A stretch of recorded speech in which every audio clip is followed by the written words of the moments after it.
Here we go. Money talk. Here comes the money. Bonjour, aujourd'hui nous allons voir en fait sur Upland la plupart des questions que se posent les nouveaux joueurs ou éventuellement les futurs joueurs de Upland. Je dis joueurs mais entre nous on est plutôt des investisseurs. Et j'ai répertorié donc la plupart de ces questions et je vais essayer de faire du mieux que je peux en fait, contrairement à la toute première vidéo parce que j'étais un petit peu plus flou je dirais. Je vais essayer de répertorier chacune de ces questions que j'ai trouvées à peu près partout sur les forums, sur les Discord et éventuellement sur internet. Et je vais essayer d'y répondre en espérant que cela pourra vous apporter des réponses aux éventuelles questions que vous posez maintenant ou éventuellement des informations sur les éventuels problèmes que vous aurez l'occasion ou non, je l'espère, de le rencontrer dans le jeu. Pourquoi devrais-je m'inscrire avec un code de référence ? Alors pourquoi le code de parrainage est très important? Le code de parrainage en fait vous permet lors de votre premier achat sur Upland, je tiens à vous rappeler qu'éventuellement si vous prenez justement cette plateforme au sérieux, il est très fortement conseillé de passer par la case cash. Et si vous vous inscrivez sur Upland avec le code de parrainage, le code de référencement d'une autre personne, vous recevrez donc 50% de la valeur de votre premier achat. Donc si vous avez mis, je sais pas, 50 €, ben en réalité vous allez recevoir 50 € plus 50% de 50 €, donc 75. Vous recevrez donc un total de 75 000 UPX, ce qui va augmenter de techniquement 50% votre pouvoir d'achat en tout cas sur le début. A savoir par contre que ce n'est valable que pour le premier achat. Et je vous renvoie à ma précédente vidéo sur laquelle je précisais en fait quelle était la bonne stratégie à adopter lorsqu'on fait son premier achat sur Upland par rapport au statut de Uplander. Combien de temps faut-il pour obtenir le statut de Plander ? Pour obtenir votre statut Uplander, vous avez deux possibilités. Possibilité numéro 1, vous achetez avec les UPX qui vous sont attribués gratuitement lorsque vous commencez le jeu, vos premières propriétés et vous essayez de les revendre pour une plus-value et le total de vos opérations vous permettra, je l'espère, d'atteindre les 10 000 UPX. Ou tout simplement vous commencez le jeu avec 5 €. Vous mettez 5 € sur le jeu, plus les UPX que vous avez de base, et le total en fait des UPX gratuits et des 5000 UPX obtenus grâce au versement de 5 € vous permettra d'atteindre largement au-dessus des 10 000 UPX, et à partir de là, vous pourrez commencer à vendre vos propriétés. Je ne veux pas dépenser d'argent. Comment puis-je obtenir plus d'UPX ? Alors si vous ne voulez pas dépenser d'argent, il y a une méthode que je connais qui consiste tout simplement à être particulièrement patient. Ça ne vaut pas le coup pour le coup. Cependant, vous pouvez aussi vous rendre soit sur Reddit, soit sur le Discord officiel du pays de Upland. Et il y a justement des sélections qui permettent en fait aux nouveaux joueurs de pouvoir recevoir la visite des autres joueurs vétérans. Donc c'est-à-dire que les autres joueurs vétérans vont utiliser leur traveler, ils vont aller sur votre propriété sur lequel vous aurez mis au maximum la taxe, tout simplement la taxe de passage. Admettons que vous avez 3 propriétés que vous avez achetées lorsque vous venez de commencer le jeu et que chacune des personnes qui vont aller dessus devront payer 100 UPX.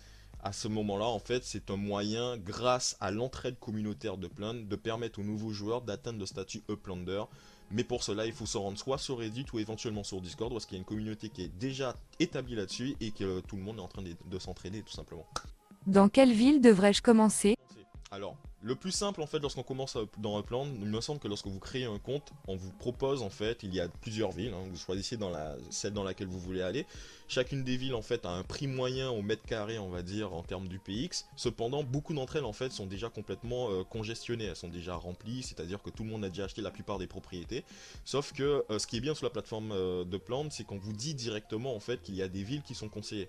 Dans la quasi-généralité des cas, en fait, les villes conseillées sont les plus récentes. Cependant, la meilleure chose à faire est de quand même se rendre sur internet, d'aller chercher les petites informations concernant les dernières villes qui viennent d'ouvrir. Car une ville qui vient d'ouvrir n'est pas forcément une ville peu chère en fait. On a quelques exemples comme Rutherford ou Santa Clara qui étaient des nouvelles villes comme toutes les autres, sauf que la particularité c'est qu'elles étaient plus petites et qu'évidemment le prix était vachement plus cher et ce n'est pas vraiment accessible pour un nouveau joueur. Donc quand vous commencez sur Upland, première chose à faire, éventuellement prendre les informations sur quelles sont les nouvelles villes qui viennent de sortir, mais de toute façon quand vous allez sur le jeu, automatiquement la plateforme vous conseille d'aller sur X ou Y ville en fait.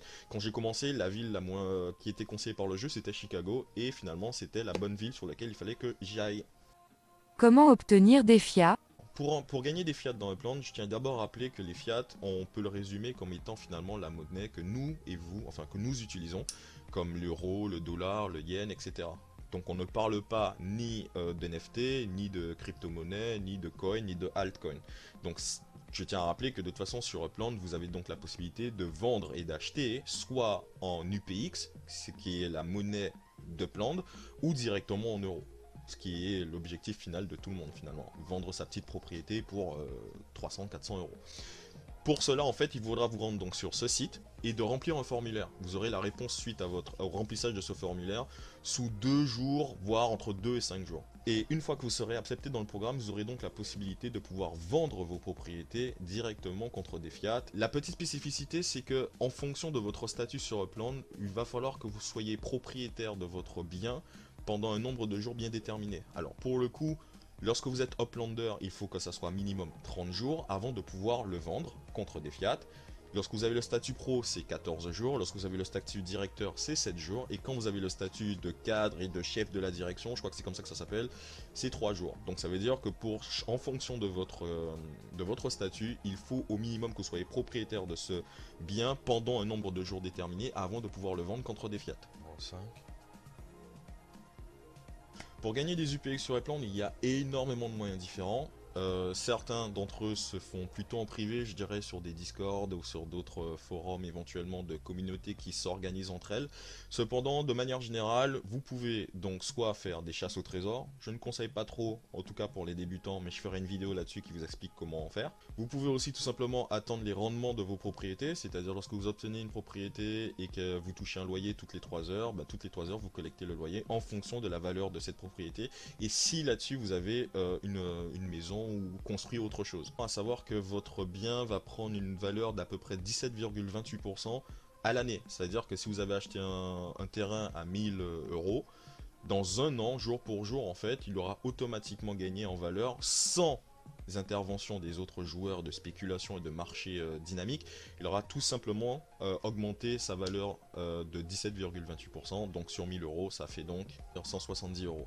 Évidemment on ne va pas attendre un an pour revendre en partant du principe qu'on va faire une plus-value de 170 euros sur 1000 euros, même si techniquement sur les marchés financiers, en bourse et dans l'immobilier c'est un très bon rendement. Et sachant que sur Upland, on a la possibilité de pouvoir avoir un plus haut taux de rendement en fonction de notre engagement sur le jeu, de notre temps disponible et évidemment de notre stratégie, on ne va pas se contenter que de cela. Et pour le coup, la dernière manière, évidemment, c'est quand même de devoir faire des achats et des reventes. Donc vous pouvez aller sur le marché secondaire. Alors pour le coup, en ce moment, le site n'est pas encore disponible. J'espère qu'il va l'être d'ici la fin de l'année. Cependant, sur le marché secondaire, vous avez donc la possibilité de pouvoir acheter des biens à un prix qui vous convient dans les mains d'un autre joueur et non pas un bien qui sera minté directement, ou tout simplement de vendre. Et là c'est un petit peu à vous de faire votre petite popote. Vous l'avez acheté à 1000, c'est dans un bon quartier, ça fait partie d'une collection. Je pense que par rapport au prix qui est exercé par les autres joueurs, que je peux le revendre 1500, 2500, etc. Ça c'est votre stratégie, c'est à vous de voir. Pourquoi dois-je continuer à renouveler mon visa? Je dois renouveler mon visa en fait pour que mon compte puisse rester actif. Et je dois le faire tous les 7 jours. Cependant, si j'atteins le statut de Uplander, c'est-à-dire dépasser les 10 000 UPX de capital, à ce moment-là, je n'aurai plus besoin de le faire et ça sera complètement automatique. De toute façon, j'aurai la possibilité de ne pas me connecter pendant 3 ans, 2 ans, peu importe, des mois, sans devoir en fait être pénalisé. Car effectivement, si vous ne vous connectez pas lorsque vous êtes en dessous du statut Uplander, tous les 7 jours au moins pour tamponner votre visa, votre compte sera supprimé. Ça permet justement à ce que des développeurs ne puissent pas se retrouver avec plein de comptes qui ont été créés et qui ont acheté des propriétés en FSA et que ces propriétés finalement n'appartiennent pas à un compte actif et qu'elles disparaissent en fait. Ça permet de remettre on va dire sur le marché des propriétés, des comptes qui seraient morts tout simplement. Voilà. Pourquoi je ne peux pas vendre ma propriété? Vous ne pouvez pas vendre votre propriété tant que vous n'avez pas obtenu le statut de Uplander. Donc statut de Uplander au bout de 10 000 UPX. Voilà. Qu'est-ce que le mint d'un bien? Le mint de bien, ça veut simplement dire que tu as été la première personne à acheter ce bien, mais aussi avoir créé le contrat qui dit que tu es le premier propriétaire sur la blockchain de ce bien, en l'occurrence de cet NFT et en l'occurrence sur Upland, de la propriété que tu as souhaité acheter. Donc le minté, c'est être le premier à l'obtenir. Généralement, tout ce qui est minté, c'est censé être au prix le plus attractif. Que sont les propriétés FSA? Donc les propriétés FSA sont des propriétés que seuls les visiteurs et les personnes qui ont le statut Uplander peuvent acheter. Alors ça reste des propriétés qui ont le meilleur prix possible puisqu'ils ont le prix du floor, hein, le prix de base, avant qu'on commence à spéculer dessus, avant que les biens commencent à prendre de la valeur, etc. etc. Cependant, il faut savoir qu'une fois que vous avez atteint le statut de Uplander, vous êtes limité à seulement 2 ventes de FSA par semaine. Pourquoi? Je ne sais pas, les développeurs en tout cas nous ont limité à cela. Une fois que vous avez dépassé le statut de Uplander, à ce moment-là, vous ne pourrez plus acheter des propriétés FSA, vous ne pourrez acheter que les propriétés sur le marché secondaire, donc dans les mains des autres joueurs, ou les propriétés non FSA qui ne sont pas réservées pour les Uplanders et les visiteurs, mais évidemment ces propriétés-là sont sur un prix qui n'est pas très préférentiel, je dirais. Je ne trouve pas de propriété FSA. Si vous ne trouvez pas de propriété FSA, c'est que vous êtes probablement dans une ville ou dans une partie de la ville où est-ce que toutes les propriétés FSA ont déjà été achetées par les nouveaux joueurs. Comment savoir où se trouvent les meilleures propriétés dans une nouvelle ville?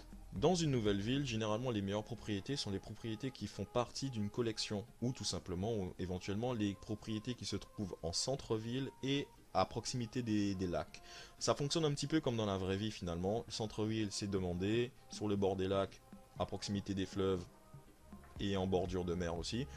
Pourquoi? Tout simplement parce que éventuellement on spécule sur le fait qu'il va y avoir l'implémentation en fait des bateaux, d'un système de transport maritime, et à ce moment-là, ça serait peut-être avantageux pour quelqu'un de se trouver à proximité de certains cours d'eau, car peut-être que sa propriété pourra prendre de la valeur du fait qu'il est à proximité de celle-ci. Autre chose aussi à prendre en compte, c'est que la spéculation, par exemple, il y a beaucoup de joueurs qui vont essayer d'obtenir des propriétés qui, même dans la vraie vie finalement, représentent des bâtiments, des infrastructures qui sont bien connues. Donc par exemple, il y a des joueurs qui vont, même si ça ne fait pas partie d'une collection, qui vont essayer d'obtenir un stade, par exemple le Stade de France, même si on n'est pas en France, ou certains musées, ou certains endroits iconiques dans le monde, car justement, on ne sait pas si plus tard, avec l'implémentation... Car effectivement on ne sait pas si plus tard avec l'implémentation et le développement de Upland, si justement il n'aura pas d'interaction avec certains lieux. Donc tout ce qui est lieu historique, caserne de police, théâtre, cinéma, centre commercial, etc. restent des bons achats de spéculation, mais pour l'instant, de manière générale, il vaut mieux se concentrer principalement sur les propriétés qui se trouvent dans des collections, car c'est ce qui est extrêmement recherché et c'est ce qui a le plus de valeur actuellement. Je ne trouve pas d'envoi. Je n'ai plus d'envoi. Les 100, Les envois en fait sont ce qu'on appelle les sends. Les sends sont la possibilité que vous avez de pouvoir vous déplacer sur la map, d'aller d'un point A à un point B. Et pour pouvoir savoir le nombre de sends que vous avez, alors c'est juste ici. Comme on peut le voir ici, il y a donc 3 sends ici, 1, 2, 3, 4. Mais si je veux savoir combien j'en ai sur moi actuellement, sachant que comme je vous ai dit, on peut en garder que 11 au maximum, je vais cliquer sur une propriété au hasard, comme celle-ci. Je vais cliquer sur Send, et là on me dit You have 11 send left. À ce moment-là, je sais que maintenant j'ai le nombre maximum de send, je n'ai pas besoin d'aller en récupérer d'autres gratuitement. Et même si finalement j'en avais perdu quelques-uns, dès demain en fait j'en aurai récupéré 3 de plus. Donc du coup, pour savoir à combien vous êtes, vous cliquez sur une propriété, vous faites send, et ici, avant de ne cliquez surtout pas sur confirmer, mais juste ici vous pouvez savoir le nombre de send que vous avez. Voilà. Si vous êtes à proximité d'un avion en papier, vous avez la possibilité de cliquer dessus et de récupérer ce send. Alors le nombre que vous allez récupérer sera toujours aléatoire entre 1 et 4 de mémoire. Et vous ne pouvez, vous pouvez avoir que 11 send sur vous en même temps. Et par jour, vous pouvez récupérer jusqu'à 40 send sur la map. comment puis-je me rendre dans une autre ville? Alors pour se rendre dans une autre ville, vous avez différents moyens. L'hyperloop, le train, les avions... Comment faire pour me rendre dans une autre ville? Alors pour se rendre dans une autre ville, vous avez plusieurs moyens. Vous avez les trains, l'hyperloop, l'aéroport et aussi le bus de mémoire. Cependant, vous pouvez aller sur le Discord d'Upland et d'aller sur le guide du Travelbot, sur lequel vous aurez la possibilité de voir en fait le meilleur itinéraire, les coûts et surtout comment d'aller d'un point A à un point B en fonction de où est-ce que vous vous trouvez. Généralement, je tiens à dire que pour certains trajets, il faut faire plusieurs changements, passer par le bus, éventuellement par le train, prendre l'avion. Il faut prévoir son coût dans Upland. Comment faire une chasse au trésor? Alors pour le coup, cette dernière question, je ne vais pas pouvoir y répondre dans cette vidéo car ça demanderait carrément de faire une vidéo à elle-même, chose que je ferai un petit peu plus tard. Mais il faut savoir que si vous êtes débutant, je ne vous conseille pas de vous mettre directement aux chasses au trésor, mais peut-être après avoir passé le statut Uplander et d'avoir déjà acquis la plupart des bases du jeu. Mais je ferai une vidéo qui vous expliquera et qui vous montrera approximativement comment on s'y prend pour les chasses au trésor. Et voilà, c'était 15 questions générales que je trouvais qui étaient souvent répétées à peu près partout sur les Discord, sur Reddit et autres. Donc j'ai décidé de faire une vidéo pour essayer de répondre à ces 15 questions courantes. Cependant, si vous en avez d'autres, n'hésitez pas, vous les mettez dans les commentaires. Je vais essayer d'en récupérer le plus possible, de récupérer aussi les informations pour pouvoir répondre à celles-ci. Et ensuite, je ferai peut-être une partie 2 dans laquelle on va aller dans des réponses de questions un petit peu plus spécifiques. Donc laissez-vous. Lâchez-vous dans les commentaires, éventuellement vous pouvez toujours vous abonner, ça pourra toujours m'encourager à continuer sur Upland, Rollercoin et sur d'autres méthodes en ligne de pouvoir générer un petit profit sur le côté et pourquoi pas peut-être un jour se préparer une très bonne retraite. Je vous souhaite une très bonne journée, je vous dis à la prochaine, ciao.